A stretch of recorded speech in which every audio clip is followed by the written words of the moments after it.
అర్థం చేసుకోవడం చాలా చాలా కష్టం.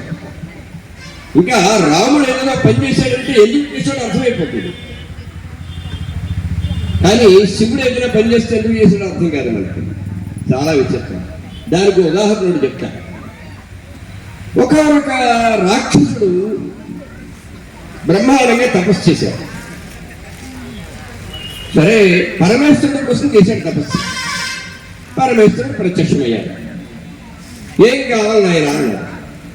రాక్షసులంటే ఎప్పుడు ఒకటే వరం కోరుతారు, ఏమిటంటే నాకు చావు ఉండకూడదు, ఇది తప్ప రెండో వరం కోరరు.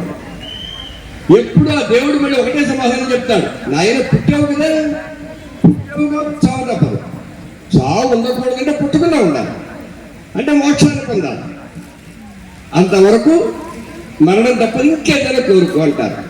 అప్పుడు వాళ్ళు ఏదో కోరుతుంటారు. ఒక ఆయన తెలివినట్లుగా బ్రహ్మదేవుడు ప్రత్యక్షమైతే నాకు వరం అన్నాడు ఓ రాక్షసుడు. ఇప్పుడు చెప్తున్న రాక్షసుడు కాకుండా వేరే రాక్షసుడు చెప్తున్నారు. ఇవన్నీ అందరికీ తెలుస్తున్నవే, ఇప్పుడు దాన్ని కాస్త విశ్లేషణ చేసుకోవడం అంతే. ఆయన ఏమన్నాడు తెలుసా, అయితే చావు తప్పనంటున్నారు కదా, ఒక పని చేయండి, అయితే నేను పొగలు కానీ రాత్రి కానీ చావకూడదు అన్నాడు, నేల మీద కానీ ఆకాశంలో కానీ చావకూడదు అన్నాడు, మరి ఇంటిలో కానీ బయట కానీ చావకూడదు అన్నాడు.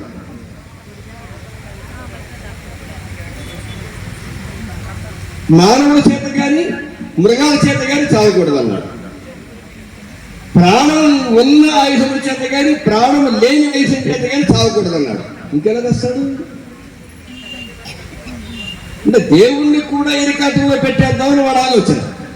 ఇప్పుడే నీకే ఎన్ని తెలివితేటలుంటే నిన్ను పుట్టించిన వాడు దేవుడు, వాడికి ఎన్ని తెలివితేటలుంటాయి.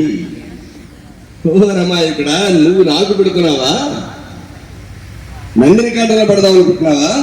సర్లే, పొగలు రాత్రి చావకూడదంటే రెండింటికి మధ్యలో సంధ్యాకాలం అనేది ఒకటి ఉందిగా, ఇల్లు కాదు బయట కాదు అంటే రెండింటికి మధ్యలో గడప ఒకటి ఉందిగా, అది ఇల్లు అంటావా, ఈ గడపని బయట అంటావా, మధ్యలో ఉంది. మరి నేల మీద చావకూడదు, ఆకాశంలో చావకూడదు అన్నాడు, ఒళ్ళో పడుకోబెట్టుకున్నాడు. ఒళ్ళో భగవంతుడు ఒళ్ళో పడుకున్నాక ఒడిని నేల అంటావా ఆకాశం అంటావా? మరి ప్రాణం ఉన్న ఆయుధము పనిచేయదు, ప్రాణం లేని ఆయుధము పనిచేయదు అన్నాడు. గోళ్లతో చీల్చి చంపేశాడు. ఇప్పుడు గోరుకు ప్రాణం ఉందంటామా లేదంటామా? ప్రాణం ఉంది అంటే దాన్ని కట్ చేస్తుంటే బాధ కలగడం లేదు, ప్రాణం ఉన్న చోట గాయమైతే బాధ కలగడం లేదు. అయితే ప్రాణం లేదు అంటావా, రోజు రోజుకి ఎదిగిపోతుంది. ప్రాణం ఉంటేనే ఎదుగుదల ఉంటుంది, ప్రాణం లేని దానికి ఎదుగుదల ఉండదు. కనుక ప్రాణం ఉన్నదానికి చెందదు, ప్రాణం లేని దానికి చెందదు. ఆ గోడతో చీల్చి చెప్పేశాడు. మనిషి కాకూడదు, మృగం కాకూడదు అన్నాడు. సగం మనిషి అయ్యాడు, సగం మృగం అయ్యాడు. నరసింహ అవతారం ఎత్తాడు. ఏం చేశాడు? భగవంతుని దగ్గర మనం మాట్లాడేది. అలాగా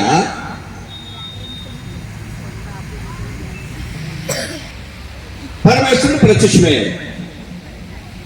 ఇతను ఏమన్నాడంటే, ఇతను అలాగే నాకు చావు ఉండకూడదు, అది తప్పదబ్బా, అది కుదరదు, ఇంకేదైనా కోరుకో. అయితే ఒక పని చేద్దామండి, నేను ఎవరి నెత్తి మీద చెయ్యబెడితే వాడు వెంటనే భస్మైపోవాలి. ఎంత విచిత్రమైన కోరిక చూడు. వాళ్ళు కష్టపడి యుద్ధం చేయక్కర్లా, ఇంకా ఆయన అక్కర్లా. రణరంగం వ్యూహాలు, ప్రతి వ్యూహాలు, ఎత్తులు, పై ఎత్తులు, చిత్తులు, చిమ్మిక్కులు ఏమి అక్కర్లేదు. చాలా సింపుల్గా అలా నెత్తుకు చేయి భస్మైపోవాలంటే. ఎంత గొప్ప కోరిక! ఇంక జిమ్ గలకి అక్కర్లేదు. సరే, తపస్సు చేశాడు కనుక, ప్రత్యక్షం అయ్యాడు కనుక భగవంతుడు నీకేం కావాలో కోరుకు ఇస్తాను అన్నాడు కనుక మాట తప్పడానికి లేదు భగవంతుడికి. మనం కాదు మాట తప్పడానికి, భగవంతుడు మాట తప్పడు. తథాస్తు అనవలసిందే అనేశాడు.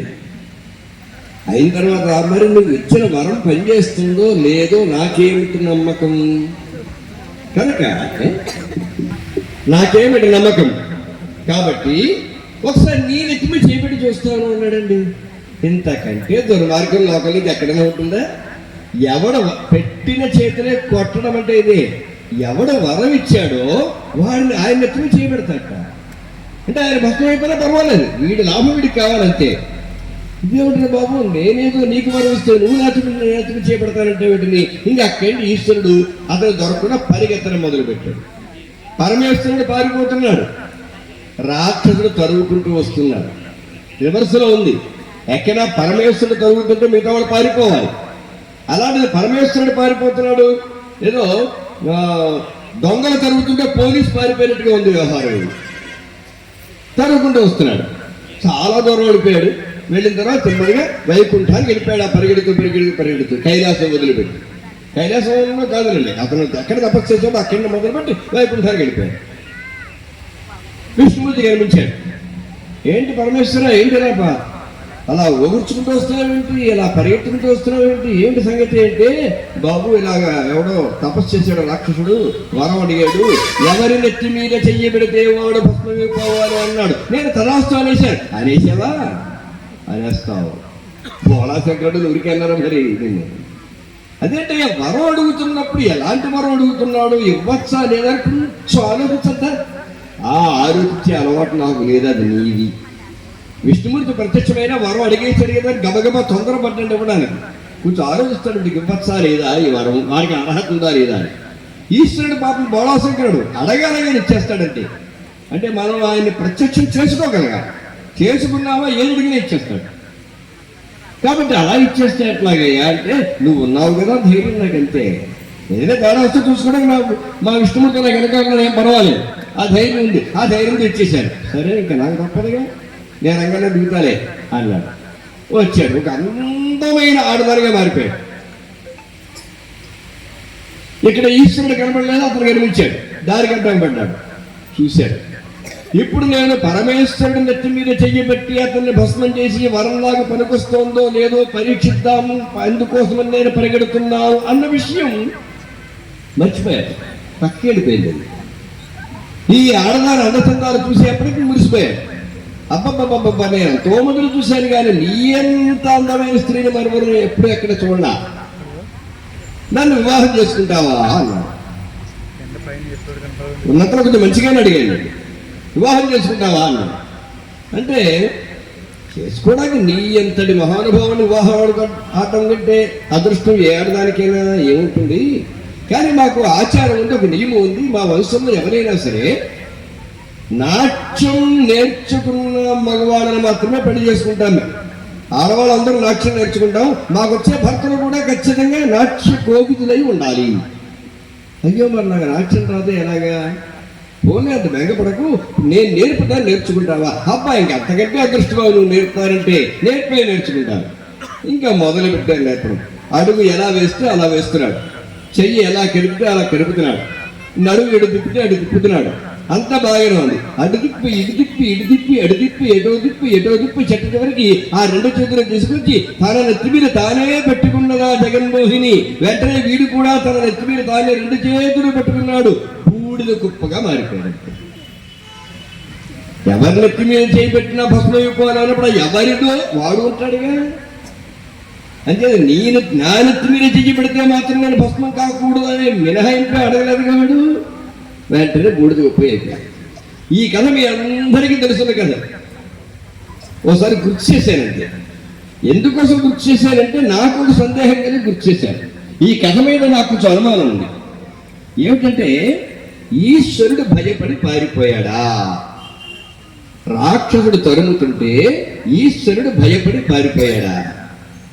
అంత భయపడేవాడైతే ఆయన దగ్గరికి మనం వచ్చి అతిరుద్రయాగం, మహారుద్రయాగం, ఆ యాగం ఏగా ఏం చేస్తే ఎందుకని ఆ పరమేశ్వరుడు మనకు అభయమిస్తాడనే కదా, మనకున్న భయాలను పోగొడతాడనే కదా. ఆయనే భయపడి పారిపోయేవాడైతే ఇంకా మనకేం అభయమిస్తాడండి? ఇది నాకున్న సందేహం. అందుకని ఇక్కడ వస్తువులు కూడా యాగం జరుగు. ఎందుకు చేస్తున్నారు మీరు యాగం? ఆయనే భయస్తుడే చెప్పడానికి వచ్చాను. ఇక్కడ నేను శర్మ గారు కోట్లు ఖర్చు పెట్టి ఏం చేస్తున్నారు? ఎందుకు ఇలాగ? ఆయనే భయస్తుడైతే ఆయన భయస్తుడా? లోకంలో 33 కోట్ల మంది దేవతలు ఉన్నా ఒకే ఒక్క దేవతకు, ఒకే ఒక్క దైవములకు, ఒకే ఒక్క దైవతములకు మృత్యుంజయుడు అన్న పేరుంది. ఆ పేరున్నవాడు ఈ పరమేశ్వరుడే, ఇంకెవరు కాదు. ఈశ్వరుడికి మాత్రమే మృత్యుంజయుడు అంటే మృత్యువును జయించిన వాడని పేరు. ఆయనకు భయం ఏంటంటే ఓ సంగతి తెలుసా? ఈశ్వరుడు నెత్తి మీద చెయ్యి పెట్టినా సరే అతను భస్మం కాదు. ఎందుకు కాదు అంటే భస్మం కావాలి అంటే అది పార్థివ శరీరం అయి ఉండాలంటే మట్టితో తయారైన శరీరం. కొన్ని జల శరీరాలు ఉంటాయి, కొన్ని వాయు శరీరాలు ఉంటాయి, కొన్ని తేజ శరీరాలు ఉంటాయి. మనవి పార్థివ శరీరములు అంటారు. అంటే ఈ శరీరం మట్టితో తయారైంది కాబట్టి ఈ శరీరాన్ని కాల్చినా మట్టిగానే మారుతుంది, పూడ్చిపెట్టినా మట్టిగానే మారుతుంది. ఎందుకని? మట్టితో తయారైన శరీరము కనుక. ఈశ్వరుడు ఆయన శరీరం మట్టి శరీరం కాదు. ఎందుకంటే ఆయన ఏ తల్లి కడుపు నుంచి పుట్ల ఆయనకి ఆయనగా ఆవిర్భవించేశాడు. అలా ఆవిర్భవించిన వాళ్ళని జ్యోతి శరీరులు అంటారు. అగ్ని యొక్క శరీరం వాళ్ళది, అగ్నితో తయారైన శరీరం. అందుకే ఒకసారి పార్వతీదేవి పరమేశ్వరుణ్ణి ఓ మాట ఉందిట, ఏమంటే లోకమంతా ఏదో మిమ్మల్ని ఏదో పొగుడుతోంది, అర్చిస్తోంది, మీరు గొప్పవారు అనుకుంటున్నారు, కానీ నిజం చెప్పాలంటే మీరొక్కరు అనాథలండి అంది. ఇదేంటి పార్వతి ఇంత మాట అనేసావు? అందరూ నన్ను నాథుడు అనుకుంటున్నారు, వాళ్ళకి అంటే నేను దిక్కు అనుకుంటున్నారు, నన్ను అనాథం ఏంటంటే ఏమండి అనాథలను ఎవరినంటారు? తల్లి తండ్రి లేని వాళ్ళని అనాథలు అంటారు. మీకు తల్లి తండ్రి ఎవరున్నారు చెప్పండి? కానీ లోకంలో మీకంటే అనాథలు ఇంకెవరు లేరు అంది పార్వతీదేవి. నిజమే అనుకో, కానీ నాకు తల్లి తండ్రి లేకపోవచ్చు, కానీ నాకు ఒక అత్తగారు మామగారు ఉన్నారు. నీకున్నారా అత్తగారు మామగారు అని అడిగారు. నీకేదో తల్లి తండ్రి ఉన్నాను గొప్పపడుతున్నావు, కానీ నాకు అత్తగారు మామగారు ఉన్నారు, నీకు అత్తగారు ఎవరు మామగారు ఎవరు చెప్పారు అడిగారు. కాబట్టి అనాథత్వం వస్తే నీకు నాకు సమానమైంది, కంగారు పడకు. కానీ వాడిద్దరి చాలా ఎద్దేవా పరిహాస ఉక్తులు ఇవన్నీ కూడా. అంటే పరమేశ్వరుడు స్వయంభువు, ఒక జ్యోతిష్యుడు చాలా ఆవిర్భవించేసాడంతే. ఆయన పుట్టుగా వ్యవహారం లేదు, ఇంకే పుట్టుక లేదు కాబట్టి చావు ఉండదు.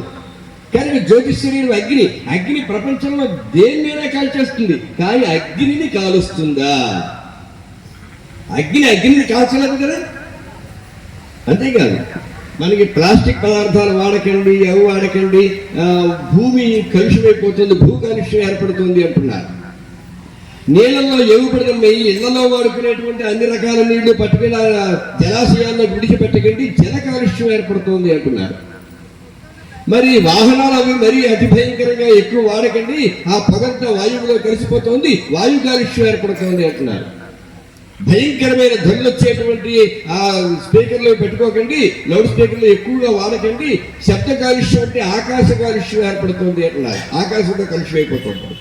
మీ గోదావరి ఛానల్ను సబ్స్క్రైబ్ చేయండి, లైక్ చేయండి, షేర్ చేయండి.